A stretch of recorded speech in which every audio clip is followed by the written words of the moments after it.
Hello, everyone, and thank you for joining us. How is everyone doing today? Just to double check before we start the session, can you all hear us? If you can just put it in the chat section, just to make sure that everyone can hear us all right, and maybe add where you're from, what you're studying, just to give us an idea of who we've got in the audience today.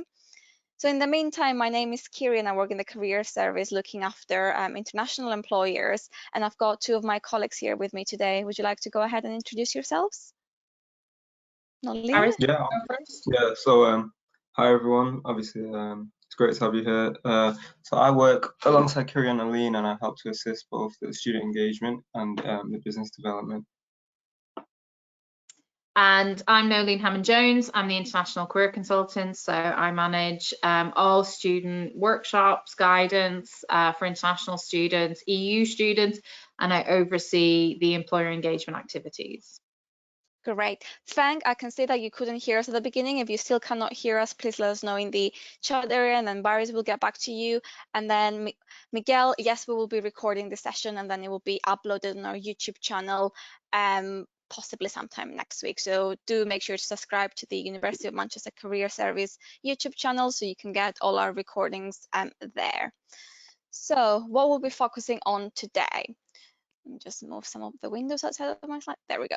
So today we'll just give you a very brief update on immigration, and then we'll move on to a very informal Q&A that you can ask any questions around immigration, visas, and hopefully we'll be able to answer those, assign posture to the appropriate people who might be able to help, or any other questions that relate to your career and employability. So anything around where you can find roles, what sort of like roles that are available, what sort of like experience you need to gain, how to connect with alumni, if you need any help with building any of your skills. We'll be very happy to answer those questions at the end.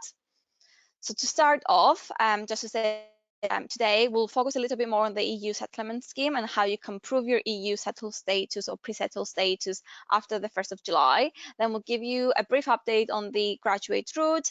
Then we'll tell you a little bit more about how you can access immigration support and some of the resources, and then we'll move on to the Q&A. So to start off, for any EU students today, we wanted to point out that you have until the 30th of June this year, so not like a couple more weeks to go, for you to apply to the EU settlement scheme. And this will allow you to remain in the UK and either receive settled status if you've already been in the UK for 5 years now, or pre-settled status for another 5 years. And then after that, you can gain settled status, so you will not need any other visa requirements in order to remain in the UK. Applying is free, and as long as you've been in the UK since before the 31st of December, you should be eligible to apply, and please make sure you do so before the 30th of June, as this will be the easiest settlement route for you.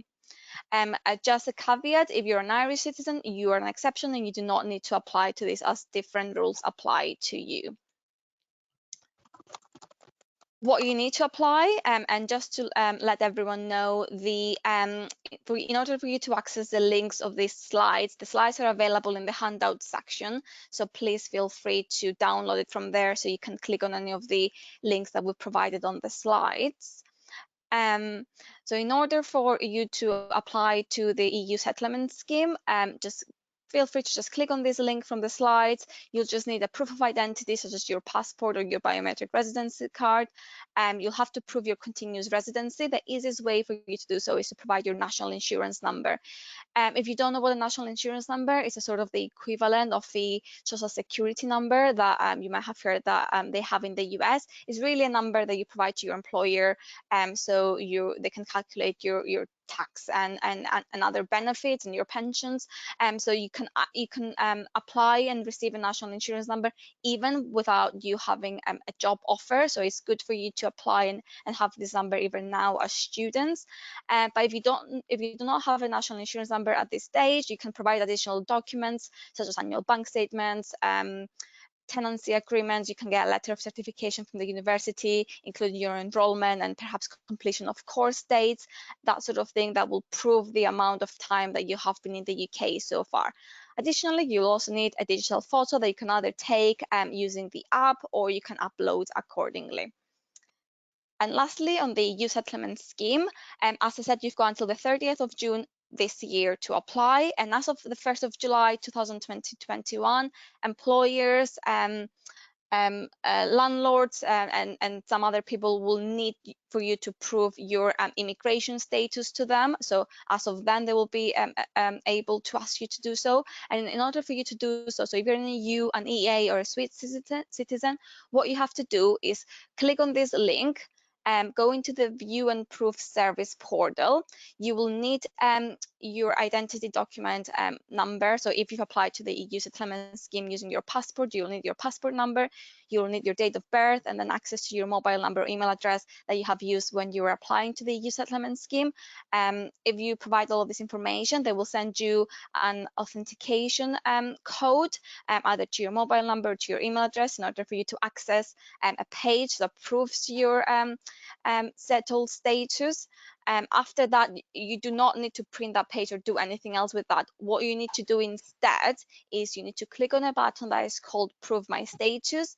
Then you'll have to choose a reason why you want to share this information. That can be anything from prove your right to work in the UK, to prove your right to rent in the UK, or something else. So the appropriate person will be able to access the appropriate information. And after that, this will generate a share code. And what you need to do is copy and paste the share code either into an email or into a letter, provide the share code alongside your date of birth to the appropriate person, and then it will be up to them to access this portal again and verify this information on your behalf. Thank you. Okay. Sorry, that's my Alexa thinks you're talking to her in the background, so I'm just going to mute myself. Perfect. So for the students we're asking about international students, we're going to move on now to the graduate route. And just to say to the student who's asked about if there's a chat, there's not an ability to chat to each other, but if you send questions through, we can read them and we can answer them for everyone's benefit. But if you do have any other comments as well, please feel free to send them through as a question and we'll make sure to read them and address them accordingly. Everything is being answered anonymously, so please do not worry, we're not going to be sharing names or other information. So feel free to ask any question that you may have. Just to add, Kiri, that you have uploaded the slides so the students can download the slides from the handout section. Yes. And I would recommend, because Kiri's gone through this step by step, that you download in the handout section the slides so that you can use it when you're getting to that stage. Because I know for myself, I'll listen to Kiri and I'll go, yeah, that's fine. And then when it'll come to the day, it's really difficult to remember all the steps. They've not made it easy, unfortunately. So do download the slides so that you have a step-by-step checklist that you can work with. Yes, and please do save the slides for future reference as well. So for international students, the newly introduced graduate route that you have hopefully heard of by now means that if you successfully complete your degree, so that's a very key wording there, you need to finish your degree, you cannot drop out. You can apply to the graduate route who is eligible for any student who has a valid student visa from summer 2021 onwards, and that means that graduates will be able to remain in the UK for up to 2 years after their graduation. If you're a PhD student, that period of time is extended to 3 years, and you can remain in the UK to work or look for work at any level, at any sector, without a sponsor. So that's the key difference between the graduate route and the previously known Tier 2 visa, where you needed a sponsor previously. So you can work for yourselves, you can be in the UK looking for a role, or you can work for an employer and you can tell your employer that for this period of 2 years, I do not need you to sponsor me. So that will make employers more likely to employ you, as well as that will alleviate some of the costly expenses that employers have to incur when employing international students. Some key information to point out, this is a very this route only allows you to remain in the UK for 2 or 3 years, depending on the level of study you've received. But afterwards, you will be able to switch to a skilled worker visa once you have found a suitable job. So the skilled worker visa is in a way the equivalent to the tier 2 visa that you may have heard of previously, and that will be the skilled worker visa that will allow you to remain in the UK for longer, and there's different criteria for that. This route, the graduate route, is not extendable, so you cannot stay here for stay here for longer than that prerequisite of 2 or 3 years, and unfortunately does not count towards settlement. You will need to switch to a skilled worker visa route for that to count towards settlement. So after 5 years of settlement, you can get permanent residency in the UK, and this route can only be used once. So if you're looking at doing an undergrad and a postgrad degree, you might want to save using this visa for after you do your master's degree, for example, so you do not use it the first time around. Some additional information on the graduate route. Can I just quickly answer a question just before we go on to more? So a student asked a question, have the skilled worker visa after the graduate route, is it possible to apply to that visa without having a job offer in the moment? So to apply for the graduate route, you don't need to have a job offer. You just apply for it towards the end of your student visa. So coming towards the end of your student visa, you would then apply for the graduate route. You don't need the employer to be a sponsor. You don't need to you don't even need to have a job. You can work for yourself, you can do anything. I would always suggest though doing something that is going to benefit your employability. So trying to get work that relates to what you want to do for a career in some capacity. For the skilled worker route, if you want to then remain in the UK long term and potentially become a permanent resident, you then need to apply for the skilled worker route, and that does involve getting a job offer from an employer who is a sponsor. There is a sponsor register. There are about 30,000 sponsors on there, so there's a full list of all the employers who have the license to sponsor. So you would get that list, apply to the companies on that sponsor register list, and then you apply for your visa. And in order to qualify for the 70 points needed for the skilled worker visa, you must have a job offer from a sponsored employer. I hope that answers that question. Great. We won't be covering the skilled worker visa today, but I will signpost you to a webinar that covers that, so you can find more information around that later on. So just to get back to the graduate route, and I know there's a lot of questions coming through, so just give us a minute just to finish the slides, and then we'll get back to your questions immediately. So the purpose of the graduate route is to help international students to remain in the in the UK and gain some sort of work experience before they return back to their home countries, unless they get a skilled worker visa. And in terms of like timings and what you need to do, yes, you need to apply to the graduate route. You won't automatically be given it. So the route will be launched and open for applicants at 9 a.m. on the 1st of July 2021. If you're currently a student and you're not graduating in 2021, you do not need to do anything at this stage. So just wait until you graduate, and near the time that your student visa will be expiring, just apply for the graduate route. So you do not need to apply as soon as you graduate, just near the time of when your student visa is expiring. That's what you need to apply, allowing for sufficient time for your graduate route to be processed before your student visa expired. So it takes about 6 weeks on average, to 6 to 8 weeks for a visa to be processed. So you would apply for the graduate route 6 to 8 weeks before the end of your student visa expiry date. Yeah, so look at perhaps like, something up until 8 weeks before, just to be on the safe side of your graduate route coming through before your student visa expires. So if you're a student graduating this year in 2021, if you're an undergraduate student with a course of longer than 12 months, then you can arrive in the UK at any time and qualify as long as you apply for your student visa, and as long as you apply before your student visa has expired.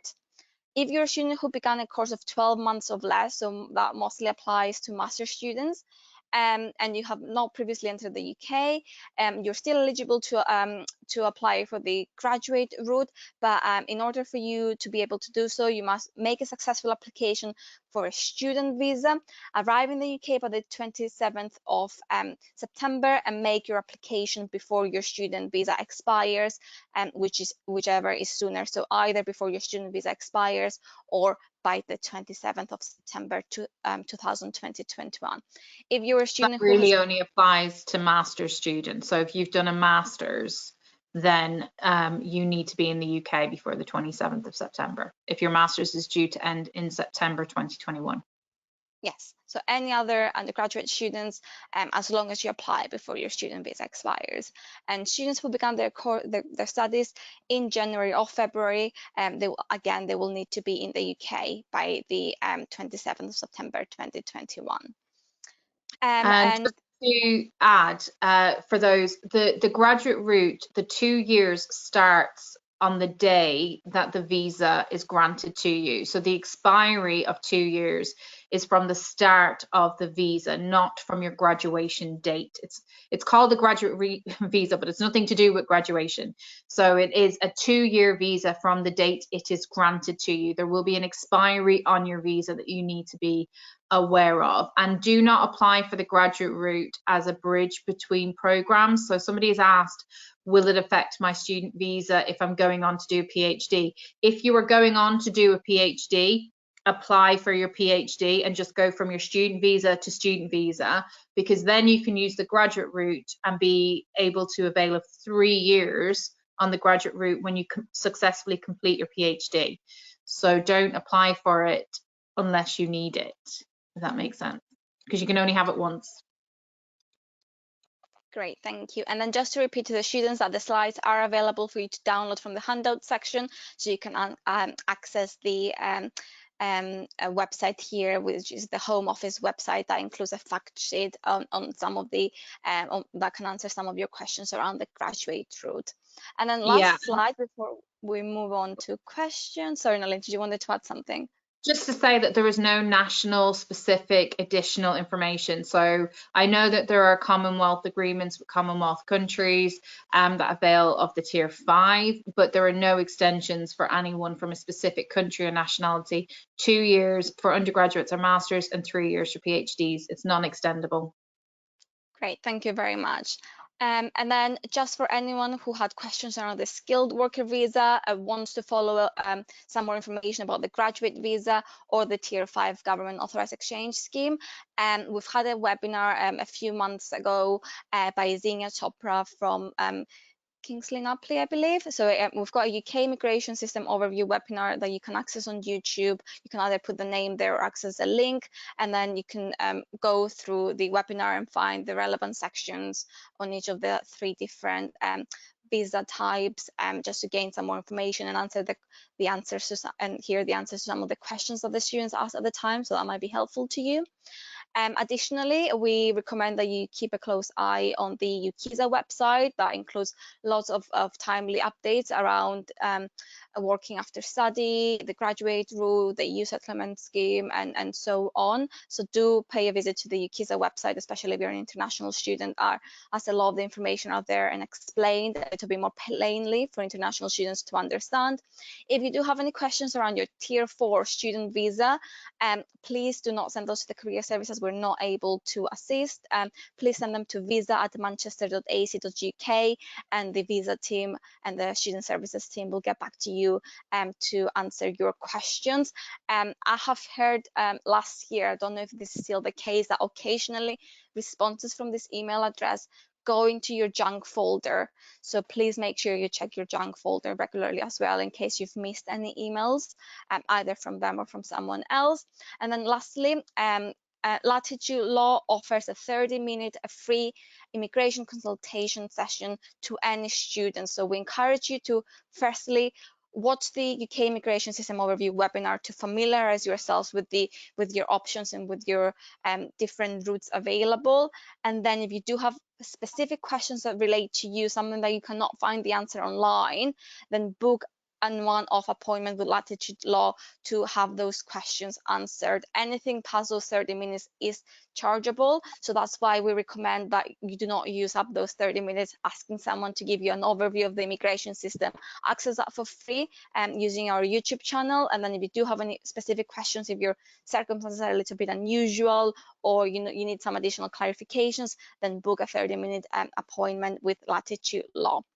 That's all from the slides today. I just wanted to highlight, if I can move to the next slide, that the University of Manchester has a strong agenda when it comes to equality, diversity and inclusion. We highly value our international students. We're here to support, we're here to help you with your employability needs as well. And then moving on, I'd like to open the floor to more questions, either around visas and immigration. And just to clarify, Nolene, Baris and I are not immigration specialists, so we can try and answer your questions, but please, if you do have very specific questions, it might be perhaps better to take it up with an immigration specialist.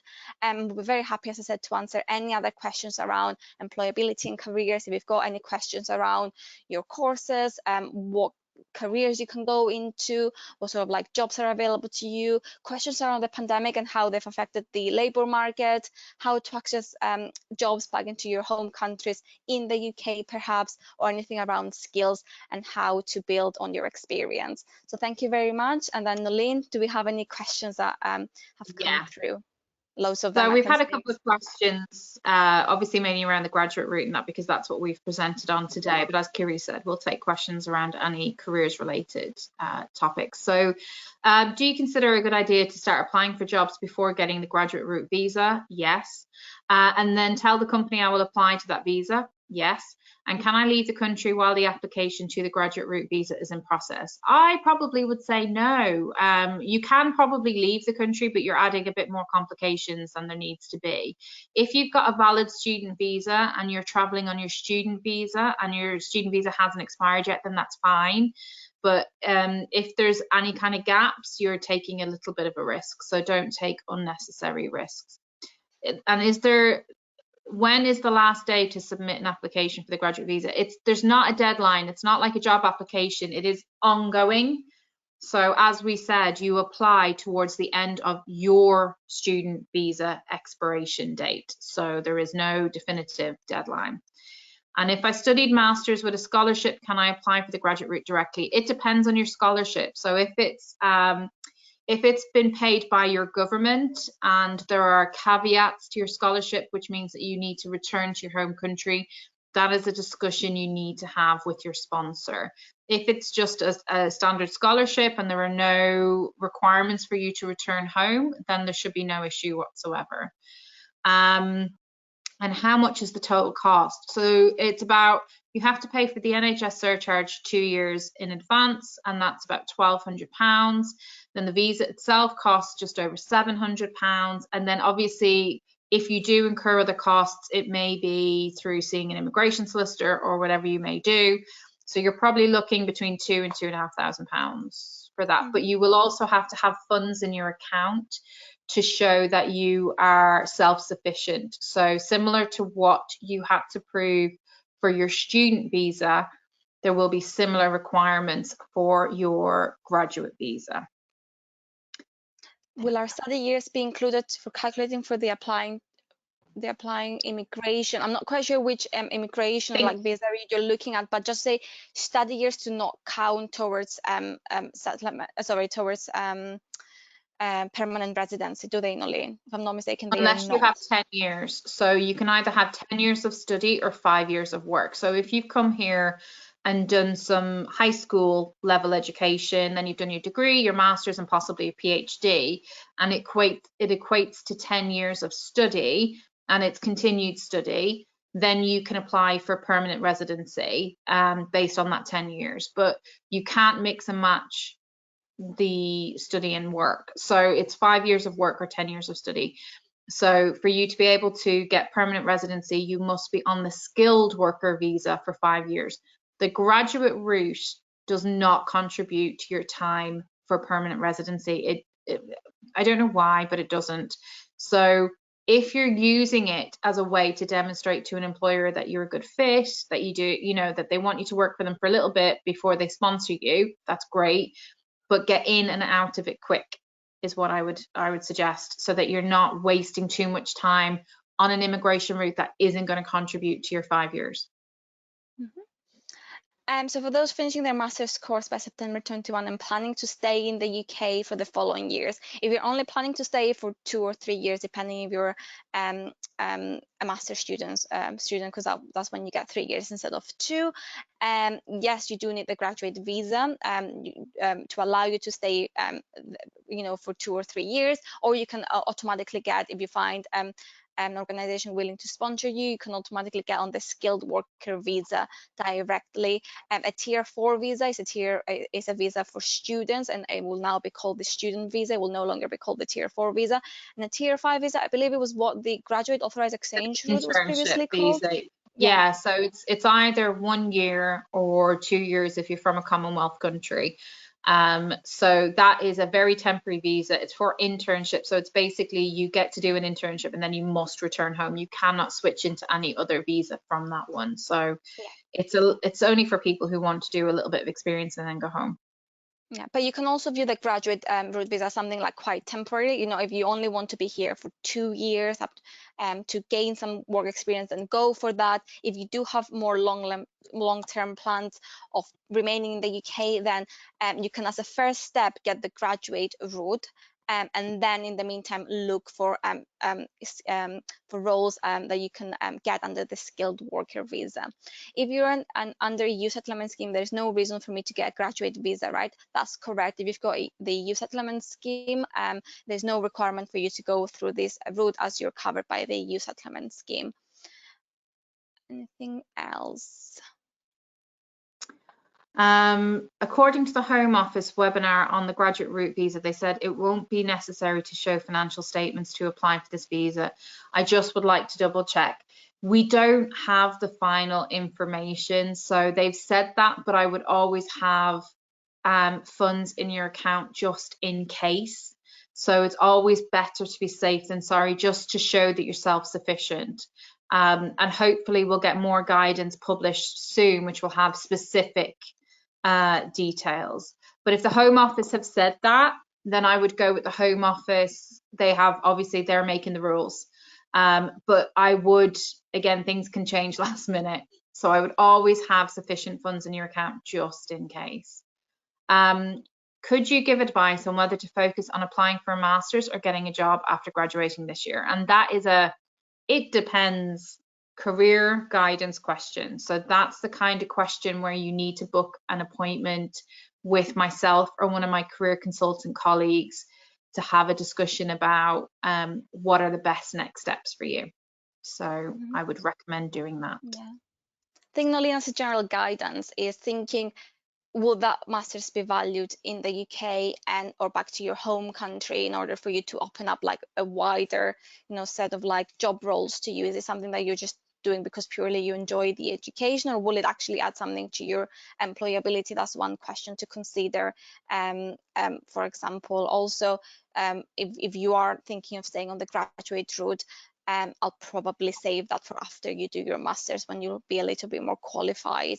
But if you wanted to, in the meantime, remain for 2 years before you apply for your master's, you will be able to stay on the graduate route. Just be mindful that if you do your master's afterwards, you will not be able to apply for the graduate route for the second time, for your second degree. I've been asked, after switching to the graduate route visa, when I get a job and change to a skilled worker visa from the graduate route, if I quit that job, can I return to the graduate route? No. So the graduate route visa is replaced by the skilled worker visa. So once you switch into the skilled worker visa, you don't have access to the graduate visa anymore. And I would say if you get a job on the skilled worker visa, don't quit, because trying to get another employer, once you quit, if you haven't got a job to go to who is another sponsor and who is willing to back-to-back sponsor you on your visa, because it's a new visa application which comes with its own costs and implications, that can cause you to be in breach of your visa and potentially be deported because you have quit your job, therefore the visa is no longer valid. So you have to be really, really careful. I have friends who have tried switching employers whilst on what was formerly the Tier 2 visa, and it was very, very difficult and caused a lot of stress and trauma. If you can stay with the same employer for 5 years to at least, you know, get your permanent residency, that's the best thing to do. But know that if you do quit or you do move to another employer, there are implications, and always engage with an immigration solicitor if you are doing that, to make sure that there are as few problems as possible making that switch. But once you've used the graduate route once, it no longer, you can't access it again. That's it. You get one chance to use it, and that's it. I'm planning to get some work experience for maybe a few years before potentially continuing my master's. I'm still unsure about this. Do you think it's a good idea to apply for the graduate route, or do you think it's a better idea to save my graduate route application in case I decide to return to studies? And again, it really depends. So if your master's is required for your field of expertise or the area you want to go into, or in some countries they require a master's level for some occupations, then that would be your motivation to do your master's. If you're looking to earn money, which a lot of people do, they want to take a break from education, earn some money, and then go back into study, you could use the graduate route to help you to earn that money for that 2 years and then go into your master's. But know that you then can't apply for the graduate route. You will be reliant, when you complete your master's, on an employer sponsoring you to stay if you want to stay in the UK longer term. So you have to factor that in. If it's a case that you want to go home and earn some money for a couple of years and then come back to the UK and do your master's, then that could be an answer to it, and then avail of the graduate route to give you some more time to find an employer who will sponsor you. So just be aware of that. But again, you can have those conversations with myself or my colleagues about motivations. And then I think that's it. That's all the questions that we've had so far. If anyone has any other questions around their specific course or sector they want to go into, it'd be useful for us to know whether you actually have any other sort of experience so far, or whether you're looking for work experience. Baris has been with us for the last year, and this is his very first professional role. So I'll hand over to Baris for like a couple of minutes, perhaps to say how he found working after university, until a couple more questions might come through. Yeah, no worries. So the next question is just about how to book an appointment with your career service. So I think that is through Careers Connect, right? So yes, it is. Yeah, that's the new jobs portal, and I think especially for everyone here, it's probably the most beneficial thing that the university have come out with in terms of alerts for events like this, also other job alerts. So yeah, Careers Connect would be the place to check out for appointment booking. Yeah, you find that if you go on the Career Service website, there is a tab that says Career Connect. And I think, Baris, if you could find the link and just put it in the chat area for everybody to see, that would be really good. So basically, you just log in with your university username and password, and then that's where you'll see all the events coming up, all the vacancies. You can create email alerts for yourself about jobs. And you can book appointments to see myself and my colleagues. Perfect.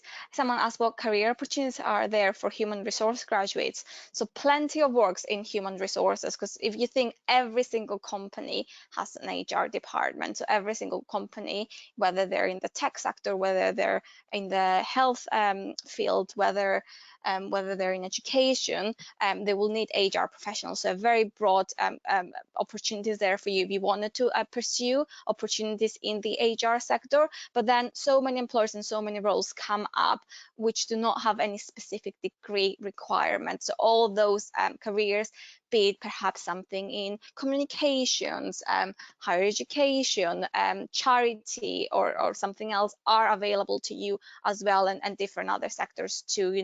any role that does not require any technical skills. And when we talk about technical skills, it will mainly be the sort of like engineering, science jobs, like with specialized knowledge, as like, you know, law or medicine.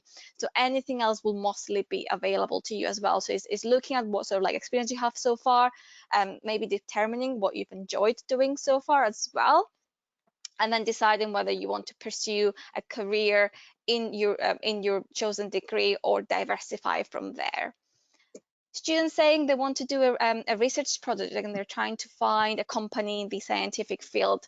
So if you're looking for companies, there's different ways of like searching for them.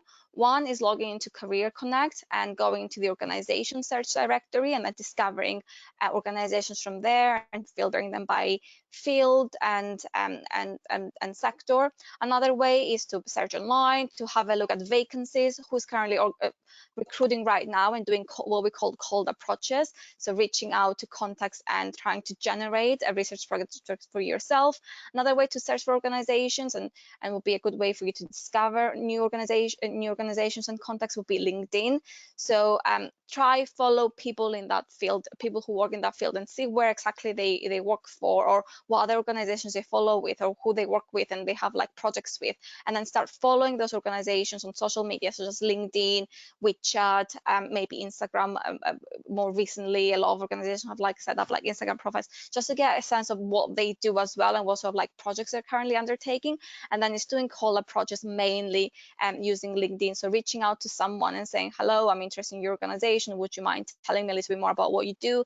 Can we set up a 20-minute call? I just have a few questions.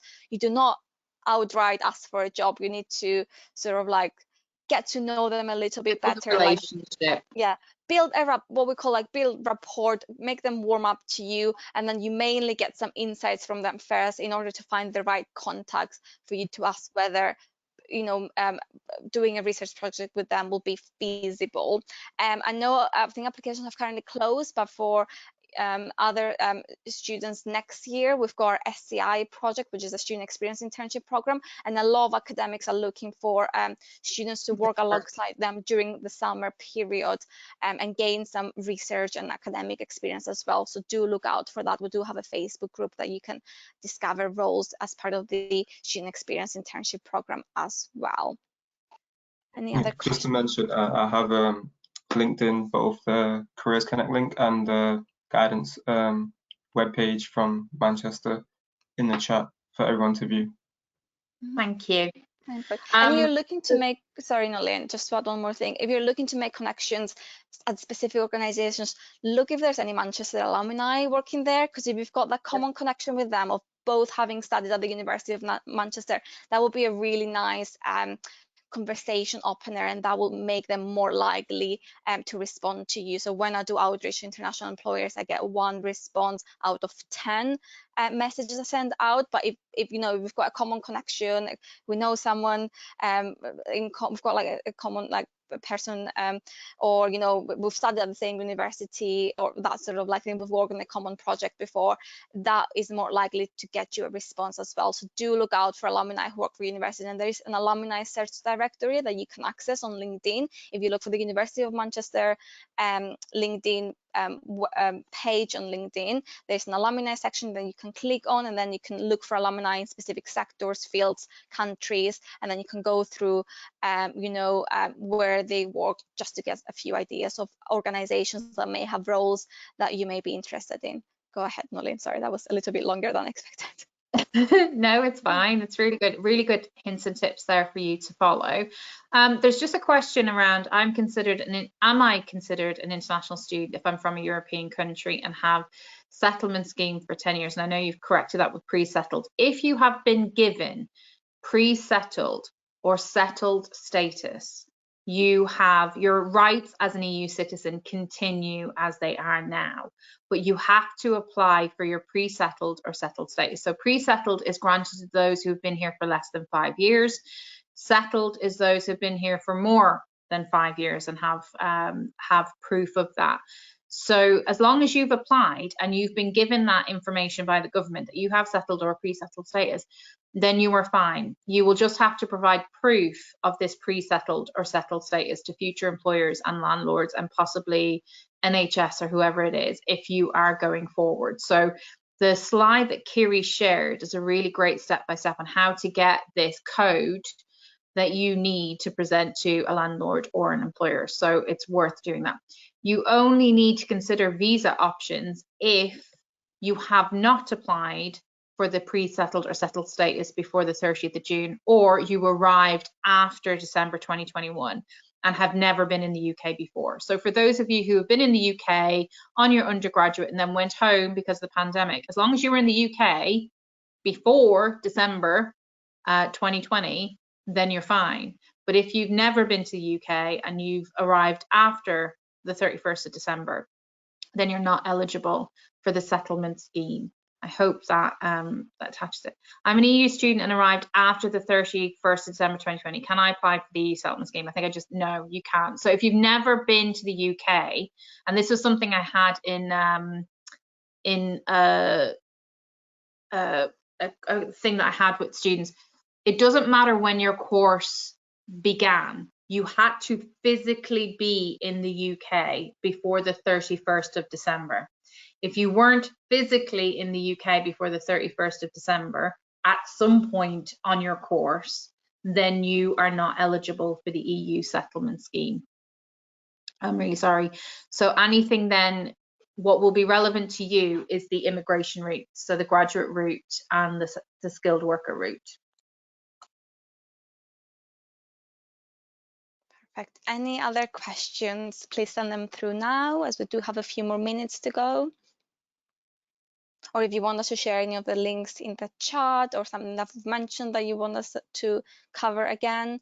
And as ever, if you do have any other comments or feedback about how we help international and EU students, please do let us know. It's very useful for us to know, so we can improve and help you as much as you want. If there's anything you'd like to see more of, more employer events, more skills workshops, more opportunities to connect with alumni, perhaps, that would be the sort of information we'll be very interested to hear. If you find our emails useful, if you want to see more emails, less emails, what sort of like emails you want to receive, please do tell us. This is your time to really tell us how to improve and what else you need from us, so we can better help and support you. Just to say, I'm really sorry for abruptly finishing that, because I had a bit of a coughing fit, and you didn't want to hear me cough. So yeah, I'm really sorry if you haven't, and I know it sounds harsh, and it is a bit harsh because we're in the middle of a pandemic and they should have extended it, but they didn't. So I would say from that point, if you're not interested or the idea of going down the visa route as an EU student doesn't appeal to you, do look at other areas of the EU that you can work in. So you've got the Republic of Ireland, which is English speaking, and there are plenty of organisations there, and potentially that is a destination for you. Or consider potentially somewhere like Netherlands, again, somewhere that doesn't necessarily require you to have the language. So there are options as EU students for other English speaking regions that you can apply to outside of the UK. And it's a similar system, you know, you would have that freedom. And also as well, think about ancestry. So if you have a grandparent who was British, you could potentially apply for a British passport, but also, and here's the trick, if you had a grandparent or great-grandparent who is Irish, you could apply for an Irish passport. And then if you have an Irish passport, you can come and go from the UK as much as you like, because Ireland and the UK have an agreement that predates the EU, which is why Irish citizens are exempt from the EU kind of restrictions that Brexit has brought. So there are means and ways around it, but you just have to do your research and figure out what there is. So just so you know. A student would like more information on getting work experience, volunteering and internships while still at university, something that's relevant to their sector. I don't know what sector that is, so I'll just give some generic advice for now. To begin with, look at Career Connect, because that's where all the internships, part-time roles, placements, and graduate roles appear. But then there's other jobs portals that you can look at. So there's the Students' Union job shop. So if you go on the Students' Union website, you can find some part-time roles specifically for Manchester to help you increase your experience. There is the Volunteering Hub website as well. So there's volunteering opportunities advertised specifically by the university that you can use. And then there's other jobs portals as well that you can access, such as the Prospects website, GradLink, Indeed, GradCragger. If you give them a Google, you'll find plenty of them. There's plenty of them like listed on the career service website as well. And also just to clarify what work experience is, or what else you can use on your CV as experience as well. It's not just roles you've held, it's, as you've mentioned, it's volunteering, it's hobbies, it's group projects that you've done as part of your degree, it's other achievements that you've had. So all those are very valid and can be listed on your CV to embellish it a little bit more and just to showcase some more of your skills and achievements. So if you've done a research project with 5 more people as part of your degree, that's something you can list down and you can showcase what exactly you've done. So what your specific responsibilities was, what was the result of that? Did you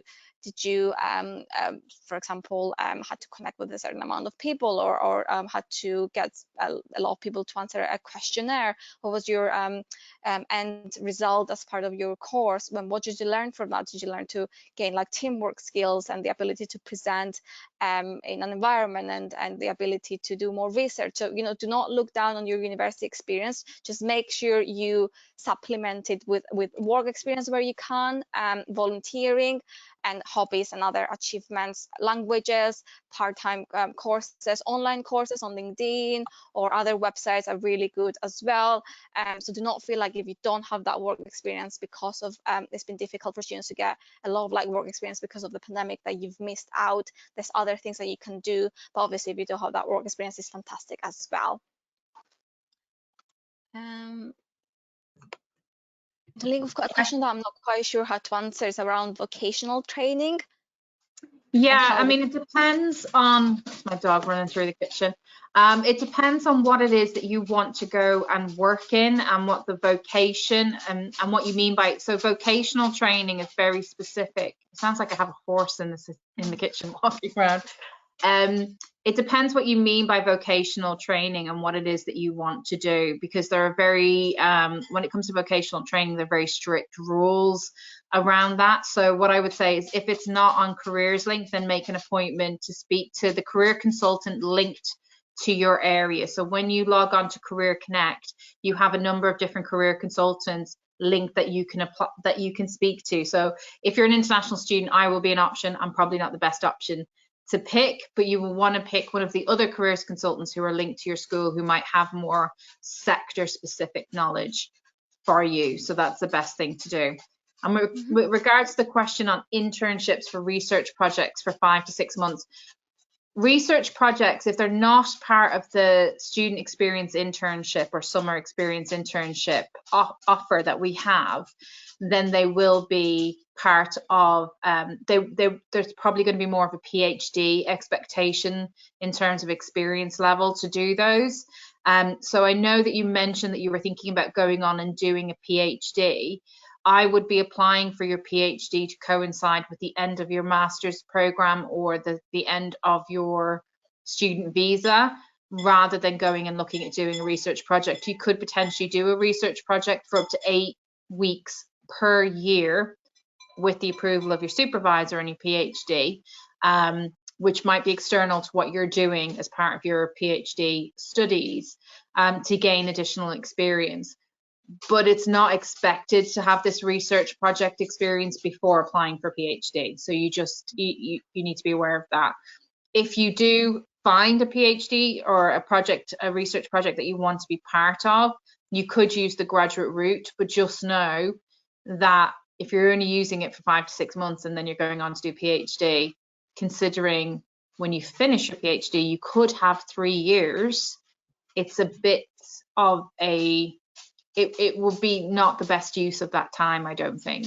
So you have to weigh up the pros and cons of what is a research project of 5 to 6 months really going to add? And if it is, I'm not saying it isn't, but if it is really going to add to your PhD, great. And if the opportunities are there, great. But if there aren't any advertised opportunities or any, you know, or any additional value add to your PhD, then I would just consider going and applying for your PhD. For the student who asked about the graduate route and whether it's been kickstarted, I'll just recommend that you'll receive a recording of this webinar automatically after we finish, but also a recording will be uploaded on our YouTube channel, so you can go through what we discussed today around the graduate route. You can also watch this webinar, you can download the slides from the handout section, and also, just to answer your questions, it gets kickstarted. Applications open on the 1st of July. For the student who asked of where they can get help of improving their CV, just to say, there's two different things that you can do. Firstly, what we recommend is that you use our automatic CV checker called CareerSet. You can upload your CV, you can even upload it against a specific job description to see how well it matches, and it gives you some general guidance there, so you can get over some of the nitty-gritty, whether you're quantifying your achievements enough, whether you're using active language, whether your CV is the right length and contains the right information. So that will be a really good starter for you. And as soon as you do that and you score over 70%, then to go over the more specific details and to ask any more specific questions, you can book an appointment with one of our trained student partner interns to review your CV, and that's all done for free. So I know there's a lot of different agencies and services out there who charge for that. You do not need to pay any money. You can just come to the career service and access all of that services for free, and we'll be very happy. You can use CareerSet to upload your CV as many times as you want until you improve it as much as you want, and if you've got different versions of your CV for different roles and you know you've tailored it accordingly, again you can upload that as many times as you want as well. As I said, you can upload it against specific job roles and applications to see how well tailored and matching it is, and you can also book an appointment to get a face-to-face consultation to just follow our website, and then you can find more information about how to get CV advice there. And then there's plenty of advice on our website as well, examples of active verbs that you can use, how to format it, how to format a cover letter. So from what I've noticed in the last year, a lot of students do know how to do a very good job with their CV. It's in your cover letter that students tend to struggle a little bit more, and the formatting and what to include in there. So do have a look on our website with advice, with templates that may be able to help you. And then if you need any additional help, do book an appointment or do use CareerSet. Great, I think that's all the questions for today. Thank you everyone for joining us, and thank you Kiri for putting together fantastic slides, and really appreciate the hard work yourself and Barry's have been doing these last few months. It's really made a difference to what we can do. Kiri is a whiz when it comes to our employer engagement, and unfortunately we'll be moving on soon. And I'm really sad.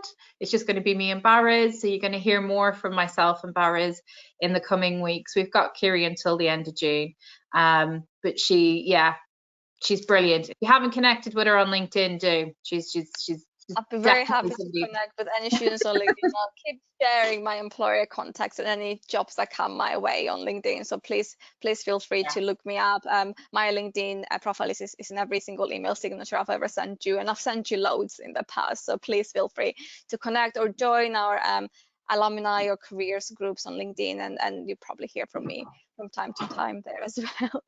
And I'll come back for talks. I'm sure Nolene will draw me back to do some I'm not going to get rid of it. I'm going to stalk her now. She's going to be roped into so many things. But just to say thank you for all your hard work, Kiri. It's, you know, all this information that we share with students, and your emails that yourself and Barry's put together, and the alerts that we set up.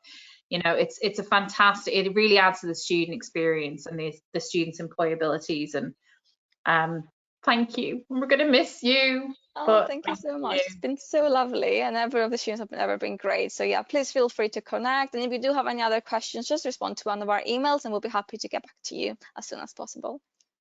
All right. Thanks, everybody. Thank you. Have a good day. Bye.